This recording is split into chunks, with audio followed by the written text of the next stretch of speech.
although in some sense it is in some ways over, our reaction to it is by no means over.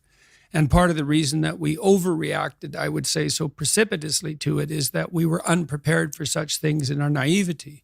And then we rushed to imitate a totalitarian society in the immediate aftermath of the pandemic emergence. And that's something that everybody should think about a lot.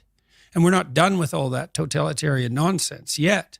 A lot of that's driven by, well, fear and naivety. I mean, 50% of Democrats in the United States believe you have a 50% chance of being hospitalized with COVID, and 25% of Republicans believe the same thing. And you can point a finger at people and laugh at their ignorance, but you should really ask, well, why is this overestimate of that magnitude, and what does that mean in relationship to policy? And I've had conversations with people advising at the highest level of government, in particularly in Canada, who've told me flat out, and they're very reliable sources, that none of the COVID policy for the last year was driven by reliance on science. It's all opinion poll.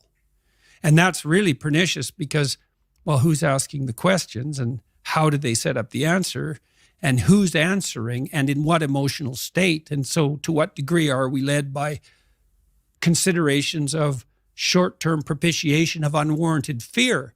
Well, that's no way for free people to live. It certainly won't work in the long run. We're already seeing tremendous supply chain disruptions and likely the emergence of an inflationary pressure that we haven't experienced since the 1970s in the aftermath of the oil shocks. And none of that has sorted itself out yet. I believe that we will conclude that our response to the pandemic caused more death and misery than the pandemic itself. And we have no end game in sight. Another thing I asked the people that I was speaking with is like, well, when is this over? Well, we don't know. Well, what would over look like? Well, we don't really know. And now what you see is this insistence on about a monthly basis that a new and radically different variant has emerged. And this viruses mutate all the time, but this virus particularly mutates, and there are small mutations and medium-sized mutations, numbers, let's say, and also effect, and larger scale mutations. When is that a variant? Well, how about whenever it's convenient for the pharmaceutical companies? You think, well, that's cynical. Is it now? The biggest lawsuits in the history of the American judicial system have been levied against the largest pharmaceutical companies on a regular basis for the last 20 years. And since when has it been a proposition of the political left that pharmaceutical companies necessarily have our best interests in mind? Now, I'm not particularly cynical about pharmaceutical companies. I think they have a hard job, both in terms of research and development and marketing and sales. And they're going to do what they can to market and sell.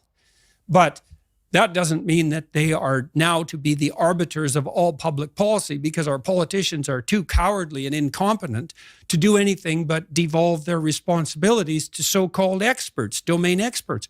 Politics is not public health. That's medicine.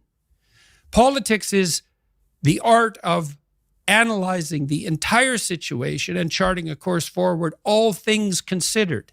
And for politicians to trot out the experts and say, follow the science, just means that they've abdicated their own responsibilities. And I think it's appalling. I mean, I'm not convinced that the evidence that masks work is scientifically credible. It's certainly at least doubtful. And that's just masks. I read a paper the other day suggesting that to prevent the transmission of one case of COVID, you have to lock down 1,000 people.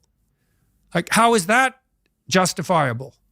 Especially given that the mortality rate of COVID is actually quite low, unless you have a pre-existent health problem, particularly obesity, and although old age also qualifies, as it does for most diseases, but not all.